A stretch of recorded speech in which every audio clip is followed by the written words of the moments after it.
Hello everybody, thanks for clicking on the video. Part 2 coming out soon, and much more content to come. Hope you enjoy. When I tell you like religion in general and faith, sometimes the reason, because I'm not, like I said, I'm not overly religious. I do believe in a creator. I don't know what his role is in our day-to-day lives. I think there's some sort of unimaginable thing that made us in this universe and everything around us. But like I said, I don't know if he's as active as faith would tell you, because I'm confused.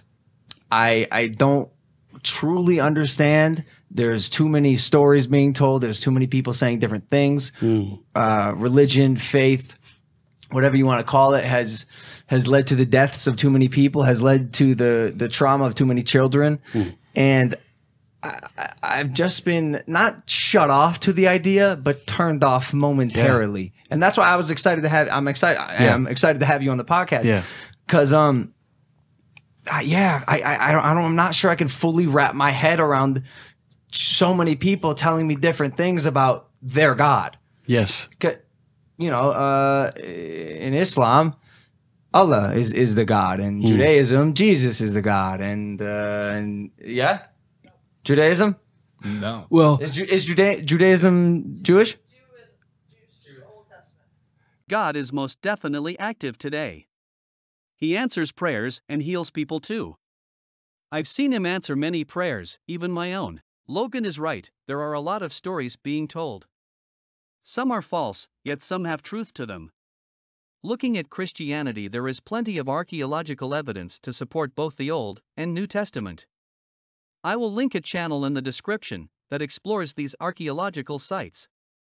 On to more evidence. Barterman, a scholar who doesn't believe in God, doesn't deny that Jesus existed. I know in the crowds you all run around with, it's commonly thought that Jesus did not exist. Let me tell you, once you get outside of your conclave, there's nobody who, this is not even an issue for scholars of antiquity. It is not an issue for scholars of antiquity. There is no scholar in any college or university in the Western world who teaches classics, ancient history, New Testament, early Christianity, any related field who doubts that Jesus existed. The reason for thinking Jesus existed is because he is abundantly attested in early sources. That's why. And I give the details in my book. Early and independent sources indicate that certainly that Jesus existed. One author that we know about knew Jesus' brother and knew Jesus' closest disciple, Peter. He's an eyewitness to both Jesus' closest disciple and his brother. I will also link another video, giving more evidence to these early written sources speaking of Jesus. I was dealing with a situation. My girlfriend left me at the time. I had no friends, nothing in LA. I broke everything in my house. I was very depressed. I was very alone. I was about to pack my bags and go straight to Arizona. Right there, I made a flesh decision because life was too hard right now. I didn't know what I could do. And then I immediately said, I got to give this a higher power. Sometimes we need to do that. I got on my knees. I said my prayer. I apologized for breaking everything in my house. Not how you should handle things. I looked in the mirror, and in the mirror, as I'm washing my face, I'm looking, and have you guys ever done this when you see yourself cry in the mirror and you start crying more because you feel bad for the guy in the mirror? So I'm sitting there crying in the mirror, holding my own hand, and I'm like, what do we got to do? And I'm praying, and I'm like, God, what do? I'm mad, and I'm getting sad, and I go, I'm giving all of my anxiety to you. I'm giving all of my depression. What do you want me to do? I will work for this. I am tired for this. I'm scared for this, but I will do it. In my heart of heart, I looked in the mirror and I go to the gym. It's 11:30 at night. I said, go to the gym. I go to the gym. I'm working out. There's only one other person in my sight, and it's Logan Paul. Not only did God give me a way into this industry during my lowest moment, but he gave me a best friend, what I needed. So a lot of people don't want to turn to God. They're too scared. They don't think he exists. But I'm telling you, 100 shots out of 100 every time I gave it to my Lord, and I worked for it. It comes both ways. A lot of people read Bible verses and they read it and they just take it in a way that they don't grasp. And I don't mean to get biblical on you guys, but like read a passage in the Bible. Never once does Jesus just show up at your house to give you your blessing. Never. He waits for you to come to him. So what I'm saying is if you're out there and you believe in God or you believe in any type of higher power, I tend to go towards Christ. That's my go-to. And my thing is, bro, don't give up. Work as hard as you can and throw it at his feet and see what can happen. And a lot of people here are going to disagree with me. I know that for a fact. But I'm telling you, you got to try it before you take it out. George, I love this. I love all of that. Yeah. Like being your friend for the past 6 years, I've witnessed what you just described. You constantly come out on top. You're reaching the next level day after day after day. My question to you is this. For the religious people who haven't had that type of path, and it's not always been success, win, win, win, win, win. Because a lot of people are really religious. A lot of people do turn to Christ and they haven't had their breakthrough yet. I'll explain it. Even like a minor little win or whatever they're looking for. So what is it? I got really quick at learning. I observe a lot. I think a lot of people here could realize this about me. When I see something, I figure it out. I learn from other people's mistakes. So when I realize my relationship with God is a relationship, it's built on a relationship. So a lot of people base it there. Oh, well, Jesus is not there for me on this situation. Okay, well, if me and my girlfriend are having good times, but once I'm okay and I'm good and I walk away from her because I'm good, but then when times get rough, I come back to her. She's like, yo, I'll help you. But, you know, it would have been a lot better for us if we're right here. All I'm saying is this. A relationship with God is like a Wi-Fi router. If I'm next to the router, I'm going to get my information quick and my service is right here and I have a great relationship and it's chilling. But if I keep walking away into the backyard, into the neighbor's yard and my connection with him's off, it's going to be off. So, George, do you think a lot of your blessings have come from you Every being single one. going in the direction that you're feeling called to go? I mean, you said you literally give up everything to be an entertainer in Hollywood, Yes. right? So you took a major chance. Yes, you had financial support, but you've taken a chance to do what your heart has called you to do. I'll tell you why. And like, again, this all has to go off of me and my relationship with Christ.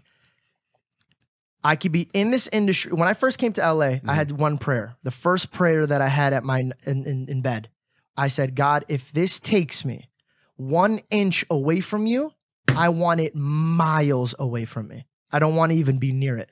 I don't want it in a conversation. My Christ, my Lord goes with me in every room, in every relationship. Because here's the thing.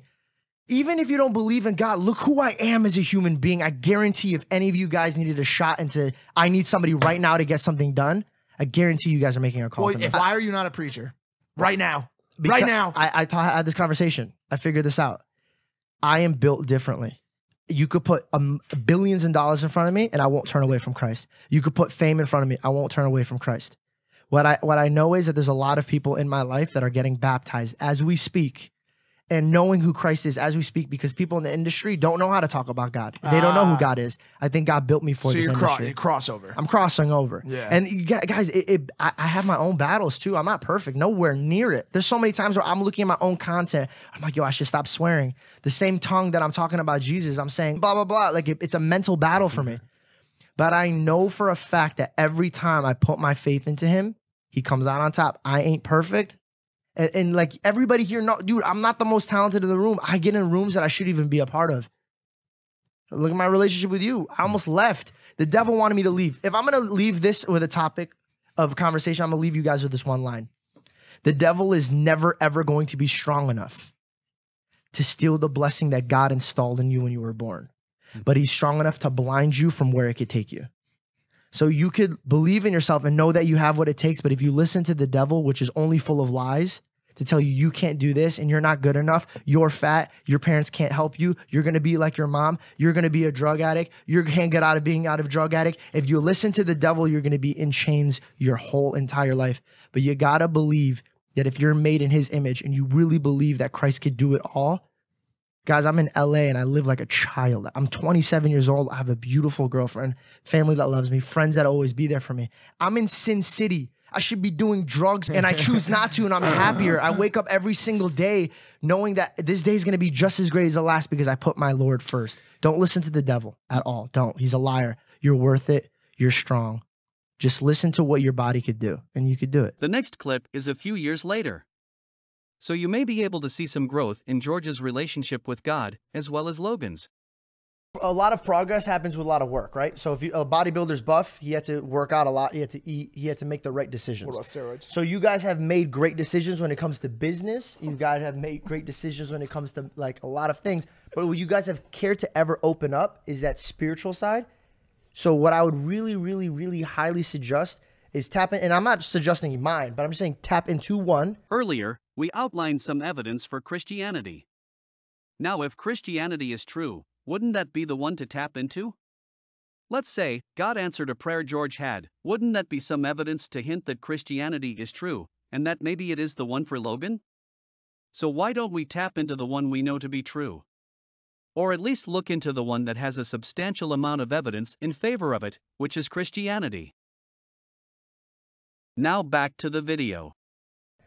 And see how it affects your emotions, because emotions is a spiritual battle. I'm spiritual. I'm very spiritual. I pray every night. In fact, Wait, what?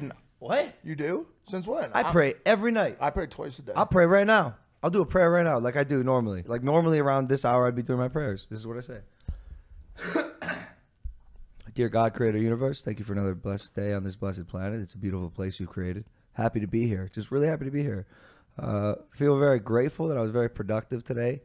Felt very full and complete. I got to do what I wanted to do, which was nice. And I'm feeling very fulfilled again. And that feels good. And I'm very happy and thankful about that. I'm exhausted. But I like that because it means I put all of myself into today. And I want to express my gratitude and hope for another good day tomorrow. Amen. Thank you. I love that. So here's 1 sec. 1 sec. Where's the building? Where's you asking your creator to give you strength, wisdom, faith, knowledge? Ever. So never. that you're wrestling with pride. I never ask. You're wrestling with pride. No. What? Because you think you're at the level of God that you don't need to ask him for anything? What? Ask for what? I'm just Asking grateful. you shall receive, seeking you shall find, knocking the door shall be opened. These are scripture based. Jesus is literally talking to you about it. I feel like but again, if it ain't broke, don't fix it. I feel like if I ask, there's repercussions. I don't know. I just it's don't. like you're doing it for the wrong literally reason. the devil's put you in a headlock to not reason. I don't know. grow. Is Like- anyone else hearing this? Yeah, you yeah. don't want to grow. You're scared of it. And that's totally fine.